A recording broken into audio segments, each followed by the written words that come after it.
Thank you. Welcome to Senate Education, Tuesday, May 10th, 1:32 in the afternoon. Welcome. We are going to spend, we have a committee of conference a little before 2 o'clock, so we're going to spend between now and then talking about safety in youth sports. The topic was raised to me by Representative Kate Donnelly. Thanks for joining us. Representative Donnelly, I'm wondering if you might just give a few words of introduction before we hear from students. Sure, yes, thanks. And for the record, I'm Representative Kate Donnelly. I'm very appreciative of you guys taking the time to do this. As I mentioned off air, there's no bill in front of you. This is an effort that sort of began last fall. There were some well-documented incidents across the state of students experiencing Maybe we could mute everybody, that'd be great. Thank you. Racist and misogynistic abuse and harassment that occurred at games across the state. And one of the schools that was impacted by this was in my district, Memorial Union High School. And over the course of time, I was in communication with students there who actively organized and reached out to the BPA. And it seemed in my discussions with youth that there were many areas of how this is currently being addressed that were falling short. And we organized a meeting with the BPA to talk about some of how it's currently handled.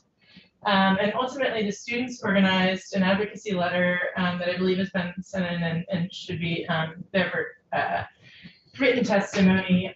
They have some asks, but more than anything, my hope initially was to get a venue for these students to be able to come forward and be heard, and we can continue this conversation of what the role of the legislature might be. One of the areas, and I'll just leave it at this, and then I am going to have to run out and I'll give them the floor. One of the areas that's come to mind for me in these conversations where it does seem that the legislature could have a role is in the letter that the students submitted. It says, if the incident involves language that targets a player or person's identity, such as gender or race, a neutral third-party investigation will take place to determine the appropriate course of action. Currently, there is not a third-party investigation that's immediately launched, and it's created a lot of tension among different schools, and has left many students feeling that their voice has not been heard, and that their abuse is not being seen. So I'm going to leave that here, and if you have any specific questions for me. Any questions for the representative at this point? Okay, thank you. Thank you so much. Appreciate it. Thank you all for joining us, and as you know, it is the end of the session, and unfortunately, fortunately, you're here with us today, which we appreciate. Unfortunately, we have some time constraints, so I'm hopeful, and I mean this with all due respect, that comments can be about a minute each, which would allow us an opportunity to ask questions as well. And if there's any need to do follow-up this week, we can try to do that. With that, and I apologize, I'm mispronouncing your name. Yusufu Mami? Do I have that correct? I don't see that person there. Okay, so we will move on. Barrett Freeman, please. Yes, Senators, thank you for having me. As impacted student athletes from across Vermont, we are writing this letter to request that you take action regarding the fan behavior at our school sporting events. Many schools have had horrific things said to student athletes on the field while they're trying to play a game. The worst of these are targeting student athletes for their identities, for our gender, ethnicity, skin color, and any other identities. We believe that no student athlete should be subjected to this abuse. Student athletes should not need to focus on anything else besides winning our game and playing the sports we love. We should not be distracted by fans saying sexist, misogynistic, homophobic, racist things and taunts.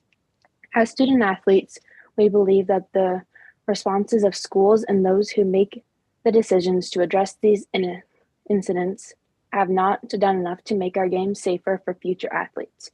We would like to see changes made in how the fans are addressed and how investigations are handled in these situations.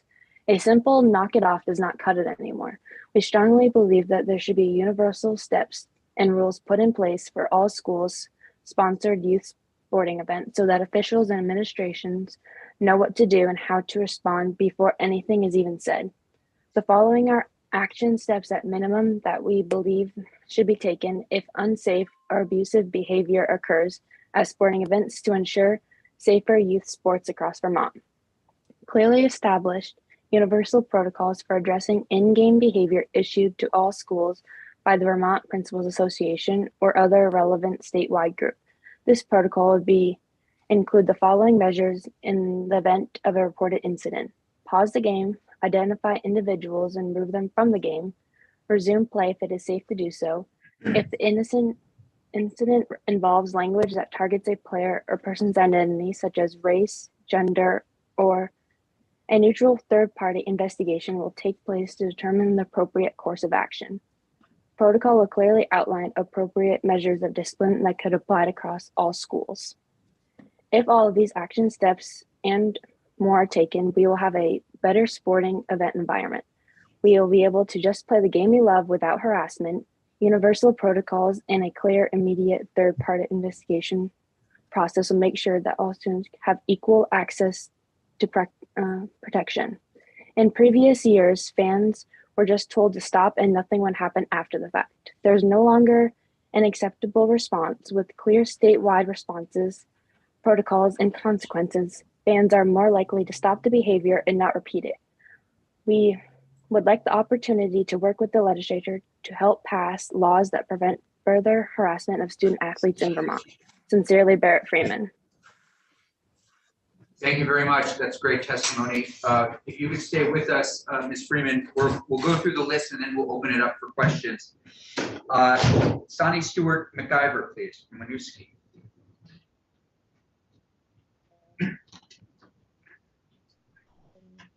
Hi, I would like to talk about a situation that happened. Ms. Stewart McIver, could you maybe just turn up your volume a little bit? We're having some difficulty. It's maxed here. She's all the way. Yeah, can you hear me? Yeah, that's better. Can you hear me? Okay. A situation that happened in Winooski Sports. The team went to Barry and the championship game. The refs weren't making very fair calls. The other team was saying some very racist comments towards us. And at the end of the game, the refs kind of said that they were scared of us because our team mostly have people of color on it. So they were scared, so they had to exit out the back, and they had police escort everyone out. And what they were doing was wrong, so they ran away really quickly. The boys didn't have a really fair game. They were making bad calls. Just like the audience, fans were really bad, and I just think that we should do something about it. I don't really know. You can't really replay the game because basketball season's over, but it wasn't fair at all. I think they should be held accountable for it. And that's really it that I have. Thank you for that. And you too, if you could just stick with us while we go through the list. Ada Moore and her mom, Heather Hobart. Good afternoon, Senators. I'm Ada Moore. I'm a freshman at Lamoille Union, and I play on the varsity soccer team with Barrett. Last fall, we went to Missisquoi Valley for a playoff game, and we experienced harassment. Emotional reactions from fans at sporting events is not something that's out of the ordinary, but this specific time was more than that. Players' bodies were commented on. We were teased and distracted. This cast a dark cloud on a day that we were looking forward to and had worked very hard to get to. When we went to officials in hopes to address the situation, we were told that there was nothing they could do. In the days that followed, we as players took steps to resolve the situation and gain support. There were steps taken to address the issue, and it seemed that we were able to move on. There was then an article that came out and conflicted what we had been told. This made me feel that our voices as students and athletes were taken away, and that victims were not believed, no matter how hard we worked to express what happened that day. And I have nothing else to add. I'm going to cede my time. Okay, thank you both. And then finally, we have, my glasses on, Gamaril Osman from Winooski High School. Hi, my name is Kamara Osman and I go to Winooski. I'm in 11th grade. I have experienced it and I've seen it with this happens to one of my friends during basketball. Someone took over her job and they sent her home, did not do something about it, and I was scared for myself when that happens to her, and I thought that would happen the same things to me, and no one said something about it. They just sent her home and the other girls, they didn't get to play, and my friend wasn't allowed to play at all. Thank you for sharing that. I do see a few other individuals that are not on our agenda, and I'm wondering if any of you want to add to the conversation. Emily Hecker, did you want to add something? Hi, thank you for the opportunity. I'm just here to support the Winooski students. Okay, thank you very much. Ms. Hecker, are you a faculty member? I work in the administrative office. I do communications for the district. Great, thank you so much. Mark, anything you would also like to add? No, I think the students covered it. I'm a parent, but I'm also an assistant varsity coach with Lamoille. So if you have anything specific about the day of that game at MVU, I'm happy to answer any questions. Thank you. Ms. Freeman, Heather. Yeah, I'm here as a parent, and yeah, I think the students said what they needed to say, so. This is very helpful. Senator Perchlik actually raised this issue with this committee earlier this year, and I apologize it has taken us so long to connect with all of you. You're touching on something that we are all, is a very serious issue. It's something that we will take seriously. We only have a couple of days left in the session, but I do think one of the things we might try to do is organize some kind of conversation that could happen between now and when we return to the session, so we better understand some of our, some of the things that we can and cannot do legislatively. And so we can certainly work with our legislative counsel, our attorneys, to see what kinds of policies we might return and put in place. None of you should be experiencing, nor should you be witnessing the incidents, the actions that you have. And so I apologize for that. I'm sorry that that's happened. Committee, question, Senator Perchlik. Yeah, thanks for your testimony and bringing this forward. Because I was concerned about the events that happened in the fall. The Chair Campy and I had talked about it before the session as something that we wanted to address, and we did take testimony. And I think somebody had said at the beginning that you guys talked to the BPA, the Vermont Principals Association, who's the organization that oversees sports, because I was not satisfied with their response to the events that happened. So we did have them in. They gave us some testimony. You could, if you haven't already just heard directly from them, but Jay Nichols, the president of the association, on January 25th submitted a couple different things saying that they were addressing the issue. So I don't know if you feel like they are. It sounds like you're not satisfied with the EPA's response. And I think at the time we weren't sure what we could do. They said they were working on it, but if they're not working on it and we're not making progress, as the chair said, definitely interested in working with students and schools to pass something next year that we could, so we can make sure that this doesn't happen, continue to happen.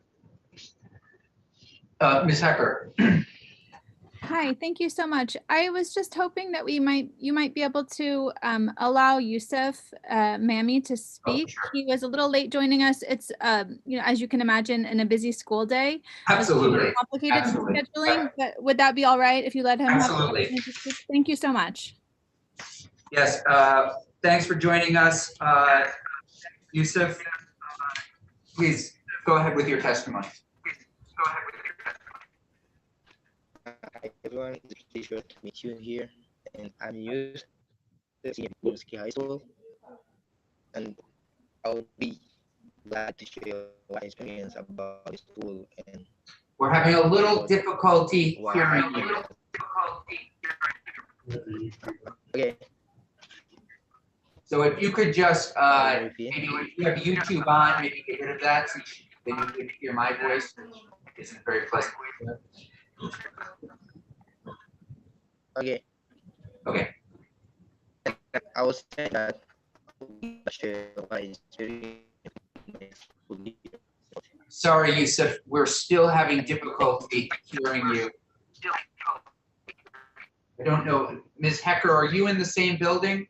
Unfortunately, no, I'm not. And we're in the middle of a construction, so I'm kind of in a temporary space. I wish I was there with him. Yusuf, I wonder if you could ask Mr. Principal Berthium if you could use his computer. Might have better Right. sound or better Wi-Fi connection. We're trying to do it without the camera on. Yeah, Yusuf, you might turn your image if you turn your image off. I know we talked about turning on your image, but maybe you can turn it off and the Wi-Fi might be stronger there. Okay, now you can hear me. Okay, Can you hear me now? yes, Yes. perfectly. Okay. As I was saying, I'm glad here to share what I experienced in the school year. What happened to us as well. I've been playing for Winooski for 3 years in the varsity team, and we've been experiencing and facing some of this obstacle, like being thrown in the world by the opposite side players. But the most shocked one was from last year. We played against Innocent. Yusuf, I'm sorry, I think what might be best is if you submit written testimony. That's probably gonna be the best thing at this point. I'm sorry. Thank you. Sorry, I apologize for our Wi-Fi. It's, as you probably know. No need to apologize. I'm sorry. But, Participants, and we'll submit some written testimony. Thank you. okay. Any other questions for our witnesses? I don't know if there's a point person that we can continue to work with who might be best to stay in contact with us as we reach out to the Vermont Principals Association, as well as work with our legislative council to see what a path forward might be for next year. Is there somebody that is sort of evolved into leading this group, or should we work directly with Representative Mullaney? Sounds like.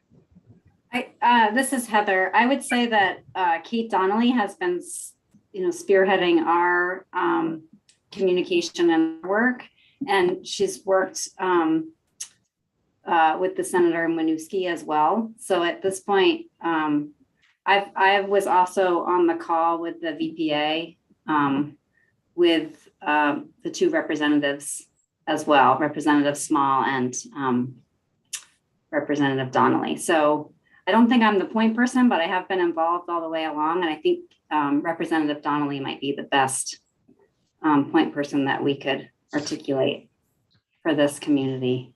Yeah, and Ms. Hobart, when you were on with the VPA, what was their response? And when was it? I'd have to look back at my notes, which I have here. I can give you the dates in an email to Daphne. It was earlier, probably around January or February. And our concern was, as Ada articulated, the challenges were that the athletic director in the home school identified an issue. And then we read in the paper weeks, maybe months later, that there was not harassment found. And what we uncovered in that process, unfortunately, is, as Winooski has experienced, very unfortunately, is that without both schools agreeing to having a third-party investigation, there's nowhere for it to go. The other challenge that Mr. Nichols articulated was that it would be expensive, that it costs between $2,000 and $3,000 per investigation. And I find that extremely challenging as a parent of a player who experienced harassment, to hear that the The stumbling block was a $2,000 or $3,000 investigation. This is all very helpful to us. Very helpful. And already I feel like we're getting a sense of the direction that we might move in going forward. We will touch base with the VPA. Heather, we'll keep you in contact. We'll keep in contact with you as well as the representative from Lamoille and see what we might be able to do in the next couple of days that would move us in the direction of getting something done, working on this summer and the fall, so that when we do return to session, we'll be able to move forward in a meaningful way. That sounds great. Thank you very much, Senators. We appreciate your time. We know how busy you are. Thank you all. We really appreciate it. Have a good afternoon. All right, Jeff, if you would take us offline. Bye-bye.